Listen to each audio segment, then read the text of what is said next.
Howdy ho, everybody. I am Donut, and I am here with my fiance. Thermites. I've seen South Park up season 20-something. I am watching it blinds. This is, of course, a Black Lives Matter, all cops are bastards, and trans rights supporting channel. And if you don't like that, you can get out.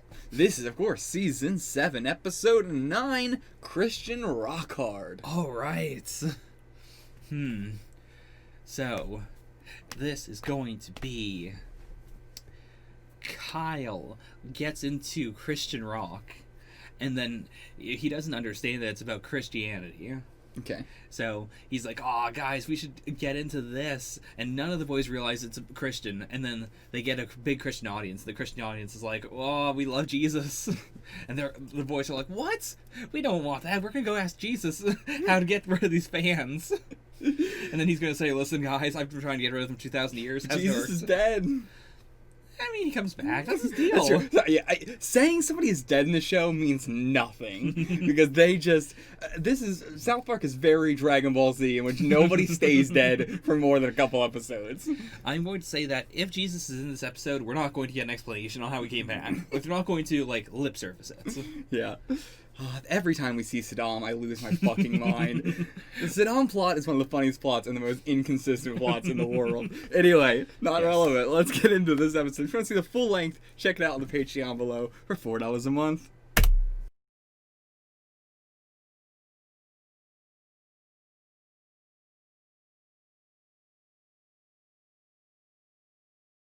Okay, what would you rate that episode? Oh, man.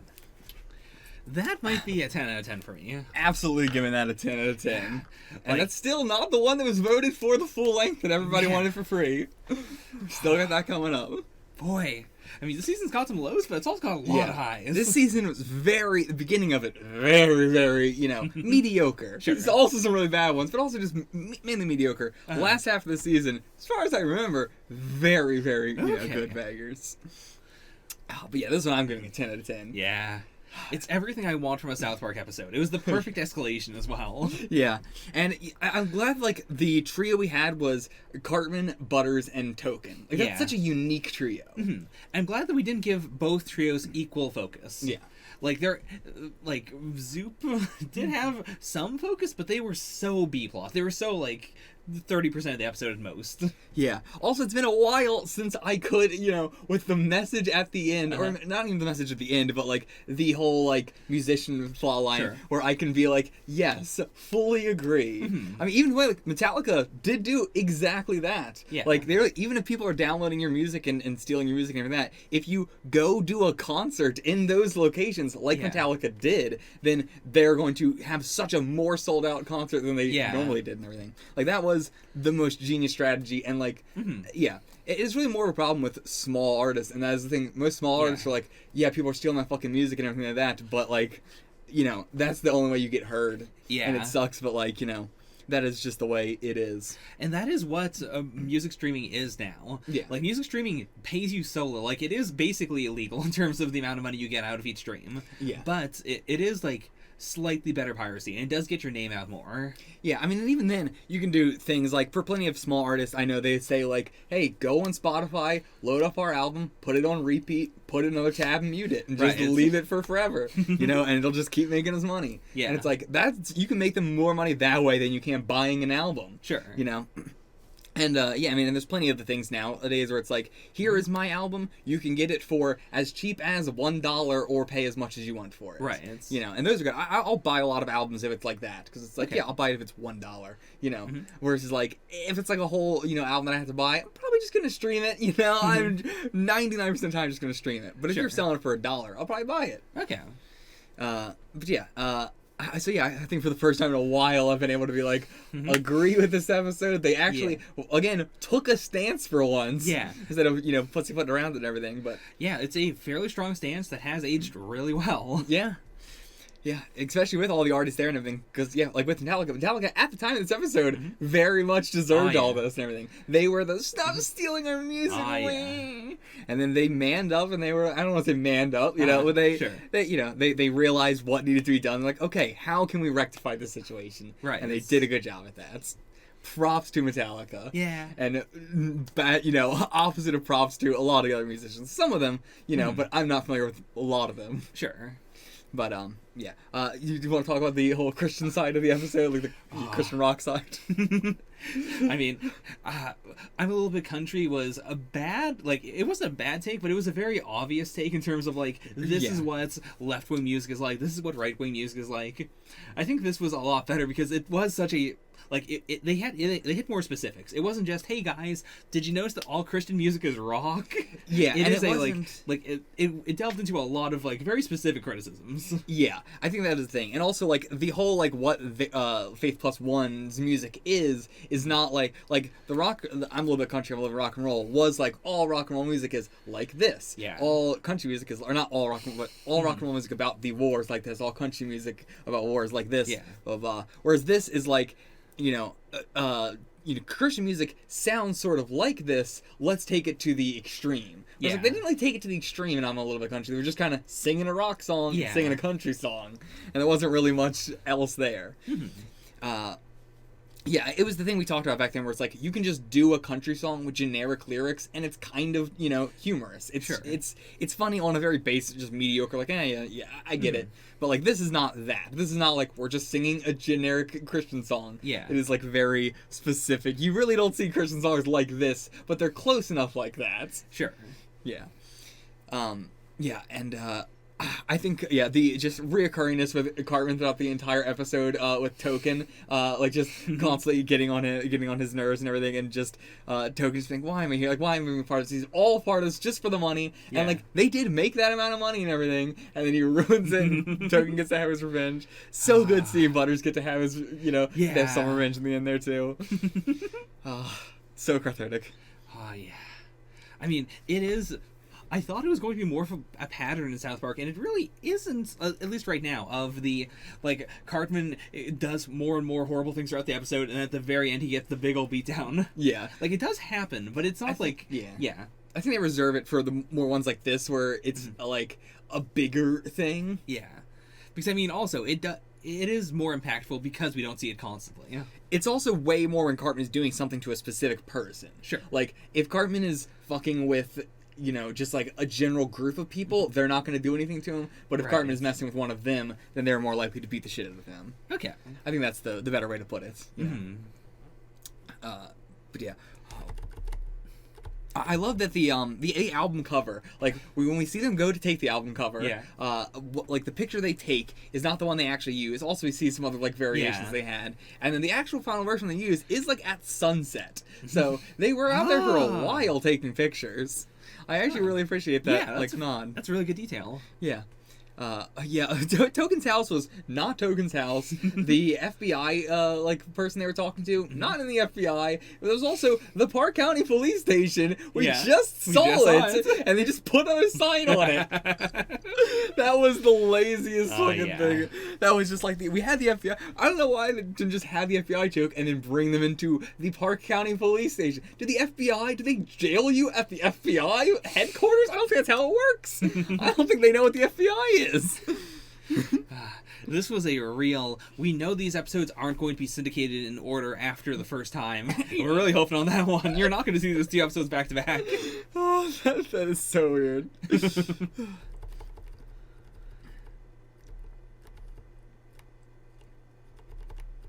Oh yeah, with the Christian like metal punk band and everything like that. Like I was laughing at it up until they did like the fake song voice thing, and then I was like, you know what? This sounds exactly like Dragon Force, and I would probably fucking listen to this. I mean, there's a lot of... I don't actually know if Sanctified's a real band or not. I have no idea. I've definitely heard Christian, punk like that. I actually have not, but I would definitely be into it. Like, that's what I love about Dragon Force, is, like, it is that very Christian-like music, but it's not actually about any, like, real... Sure. Like, it's all just fantasy, genericism. But, yeah, like, that is what that sounded to me. Like, the doing metal about fantasy, I really love. When it's more like Dragon Force. Like I don't like screamo, but like Dragon Force is not like screamo. That's the more kind of thing I'm into. Okay. But yeah, I would totally. I gotta look up more bands like that. There are, like, to be fair, there's like a couple Christian rock songs that I do like. Yeah. If anybody is familiar with the comedy YouTuber channel out there, Britannic, they have a ending song that is, like, I think so many people got into, like, Christian rock, or just that song specifically, because of they use it at the end of their videos, and everybody loved it, and it's so iconic. And if you know what I'm talking about, you know exactly what I'm talking about. That's like one of the only ones where it's like I still listen to that song all the time. I can't remember what it's called though, so I guess I don't listen to it all the time. But I did have it. Yeah. Anyway, but yes, there's just some Christian rock that I like, but it's very like Yeah, I'd say it's pretty spotty as well for me. Like, a lot of the time it will be, I hear a song and I'm like, yeah, that's a pretty cool song. And then I later listen to the whole thing in full, I'm like, oh, that is, Alive is a Christian rock song. I didn't realize that. Alive? By Puddle of Mud. It's the, I feel so alive. That's it. That's for the a very first time. Yeah. Really? Yeah, they're a Christian band. That's a Christian song. I guess so. Yeah, I guess so. Okay. Yeah. Also, very famously, Evanescence is not a Christian band, but they were consistently stalked by Christian music stores. Oh, yeah. And they had a lot of, like, interviews where they were like, we don't know why this is happening. We said we aren't Christian. But yeah. I get it. It has that vibe. It does have that vibe. I mean, I don't think anyone understands what Evanescence is. No, but it has that very, like, spiritual vibe to it. Yeah. I could see Adele being, you know, in a bunch of Christian stores. It's got that, you know, spiritual sense to it. Yeah. Yeah. I mean, I can. If conservatives are gonna fucking play Rage Against the Machine and stuff like that, then it's like I can see why they're gonna stock Adele or Evanescence in a fucking Christian rock store. But yeah, it was good to see Skylar and the Lords of the Underworld there. I guess Timmy is not a part of the band anymore because he didn't show up, or at least Timmy wasn't striking.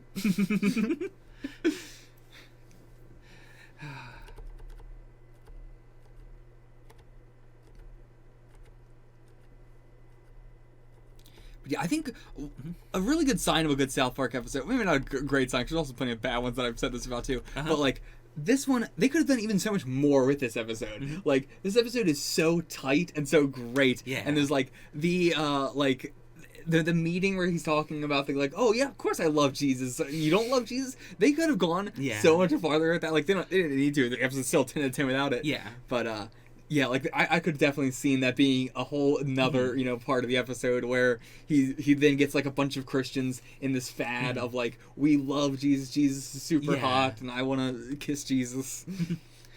I definitely do think South Park is better when they have an idea for a very funny, outrageous thing, like, you know, the very sexual songs. Yeah. And then they don't go for it, or they go for it a little bit, and then they're like, well, we have more stuff in this episode. Like, I would prefer a South Park episode that feels like it has 30 minutes worth of writing than one that has like 10 minutes. Same. We've seen both. Oh yeah, we definitely have. Also, I just like the look of Christ Fest a lot. Yeah. Like, it is that perfect, like, without having to say it, it is a very clear, like, yeah, this is super capitalist. Yeah. Yeah, I love. Yeah, speaking of super capitalist, the fucking ghost of Christmas past and present, future going around. But it's like, how are they doing this? They go from day to night to day. Like, I didn't recognize what they were doing. Like, I get the joke, but the question is, how is he physically making this happen? Yeah. I do love that character. But like, how do you feel about the two, like, sort of police chief characters we've gotten so far? You know, outside of Bar Brady, we've gotten this guy, and then we've gotten the Park County Police guy. Yeah, I like this guy. I'm gonna say it's not a spoiler. This guy is the Park County Police Chief. Okay. So, like, the other guy was lieutenant. This guy was the Park County Police Chief. They made him the FBI in this episode just because they clearly were just like, we did the FBI, we gotta do that. But then later they're like, well, it doesn't make any sense, so we're just kind of making the actual chief of the Park County Police. So that's fine. It's not a spoiler, you know. Okay. It's just them being weird. But yeah, I recognize the chief more. I do think he feels more funny. Yeah, like, I guess, I mean, how do you feel about the Park County Police versus Bar Brady? Like, how do you feel about their dynamic in the show versus how we used to do, like, crime stuff with Bar Brady before? I think this is better because, like, Bar Brady does fit the, like, small town police vibe. He is the, like, you know, if nothing's really going on, he's there, and he's never going to be of any real help. Yeah. And I do like the series is shifting more to, like, like, I do hope we still do get episodes where Barbrady's the only person there of any authority, but, like, we do see the FBI and the, like, county police more often. Yeah. I'm glad that the series is, like, saying, like, okay, when those guys come in, here's someone who also kind of, like, you know, represents all of them. Yeah. Like, we don't really have a FBI guy with an FBI guy look that is, like, you know, a distinctive character. Yeah, And and I'd I like think to that's see what what they were it is. trying to do with this guy, Mhm. but then they were just like, but then we had, like, you know, the police, like, the FBI headquarters is just a police station. Like, they didn't, you know, Yeah. it was a weird, you know, whatever.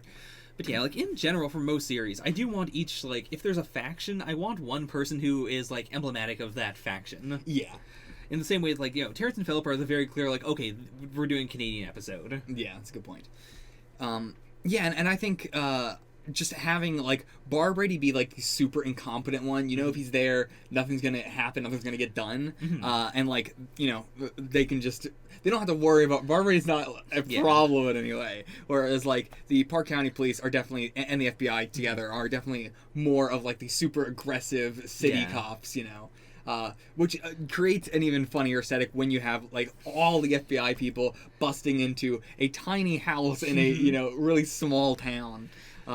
Yeah, it's just, it is inherently funny and scary because it's fucking real, but it's Oh, yeah. it's the kind of thing where it's terrifying in real life, but at the same time you almost want to laugh at it in real life, like, do you need 30 people to deal Yeah. with a, you know, southern idiot, you know? Jesus. It is hilarious and terrifying at the same time. Yeah.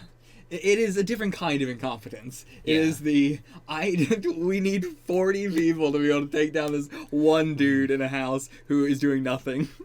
Yeah. Yeah, I was terrified when I was, like, in 2003 when I was pirating music, because, like, I was 95% confident that, yeah, it's gonna be fine. Like, especially in Canada, where downloading is completely legal, it's uploading that is illegal. Okay.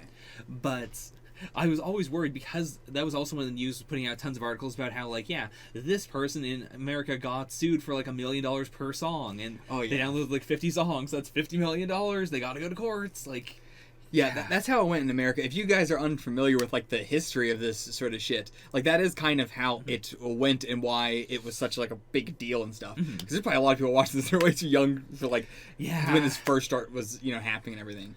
But yeah, like, you know, realistically, almost nobody is going to, they don't really care, they're not getting, you know, anything. Yeah. But then they'll take a couple people, and they took a couple college students, and were just sued them for millions of dollars because, you know, they wanted to set an example, and so they'll just ruin a couple people's lives to just be like, you know, as an example, we're not actually going to do anything about this crime, but we want to scare people, so we do have to, I mean, it is the equivalent of just doing public executions. Yeah. Like, it really is no different also, I mean, because you're basically, you know, executing their life. Those people are not going to have a life anymore. Yeah, and it still happens. Like, mostly now it's for, like, torrent stuff or, like, specific file lockers. Yeah. Like, it will be individual people where they're like, well, we're not going to do something to, like, millions of people, but we'll choose one person to shake it up. Yeah. And it's always some, you know, random fucking person. It's never Well- anybody big. Well, it is both, like, the public execution thing, and it is also to set a precedence. Like, usually they will say, like, well, we think we can make this a law, or we can make this, like, a precedent that then makes it easier to sue other people, but we need a specific example case. So we'll But then find... they never follow up with it anyway, so that's still not Yeah. really true. That's what they say, but it's not true. I mean, Or else they would be following up on it. sometimes they try is the thing. Like, there are multiple cases where they have tried to keep on going, and the legal framework in America doesn't, like, has still protected individuals to an extent. I'm surprised. I know, or I don't know personally, but, like, you know, Uh-huh. I know the multiple college students who have got their lives fucked over Yeah. by it. I mean, whether you win or lose, you're going to not have a life anymore. Right. I don't know what you mean by winning then. like, what is winning? It is not illegal. Like, someone can't say, okay, you downloaded 5 videos, because of that, you don't get to go to court, you just, you know, immediately have to pay $5 million. Oh, yeah, I mean, that's Yeah. not what I'm saying. Yeah, I mean, that's what I'm saying. Okay. That's why we had an argument just now. Okay, well then I agree with you, yes. Yeah. That was not what I was saying. You know, I was, like, the reason why, before this episode started, I said this is probably going to be a Kyle thing, is because Kyle is Jewish. And they brought it up very early on, Yeah. but that wasn't really a thing. Like, I feel like we've done it enough Yeah. to where it didn't really need to be. Like, I'm not complaining about it. It's just, I did think this episode was going to be the question of, like, if you are in a Christian rock band and you are Jewish, how does that work? Yeah. But yeah, no, we didn't even do that. Yeah. I don't have any notes, but this one did make me laugh. Just the way it's phrased sounds like he's an anime character powering up, and they're like, for a fraction of a second, before Token swings at Cartman, his fists enlarge in width. It's Gear Third. That's it for this episode. Such a weird note. Next episode is Grey Dawn. Grey Dawn. Grey Dawn. Okay.